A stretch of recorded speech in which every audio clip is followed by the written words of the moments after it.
Ah, je vous ai bien piégé la dernière fois, hein. Bon, allez, balle de match.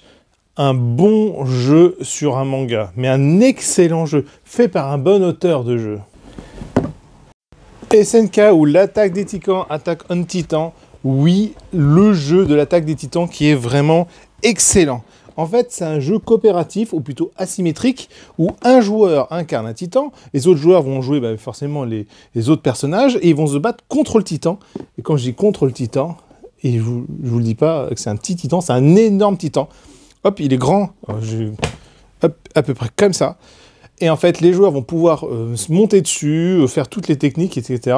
Mais le joueur titan n'est pas là pour regarder, il va être là aussi pour riposter. Et en fait, ce qui est marrant, c'est que c'est un jeu où plus les joueurs échouent, plus le titan est puissant. Donc c'est un peu frustrant dans un sens, et d'un autre côté, ça représente bien la série. Et en plus, c'est un jeu qui est magnifique. Il y a une extension qui est prise depuis un bout de temps, petit taquet, j'espère qu'elle va sortir, hein, où il y aura un autre titan, en fait, en plus. Donc 2 titans affrontés, vous imaginez le gros bazar. Et l'idée, c'est que les joueurs vont devoir faire des stratégies pour remplir des objectifs. C'est-à-dire que juste le tuer, non. Pour pouvoir le tuer, vu que c'est un grand titan, il faut faire des stratégies. Donc les joueurs vont devoir remplir des cartes stratégiques. Quand ils arrivent à un certain stade, ils peuvent tuer le titan.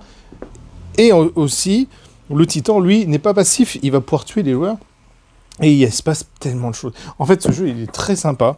Il se joue de 2 à 5 joueurs, à peu près 30 minutes, je bégaye, et à partir de 10 ans. Donc voilà, c'est un jeu que je recommande vivement, qui est fait quand même par Antoine Boza et Ludovic Montblanc, donc des auteurs et aussi des grands fans et passionnés du manga. Et si t'es fan de la pop culture, c'est pas compliqué, il suffit de s'abonner à cette chaîne, on parle indirectement de pop culture aussi. Le jeu de société, finalement, n'est qu'un élément, non ?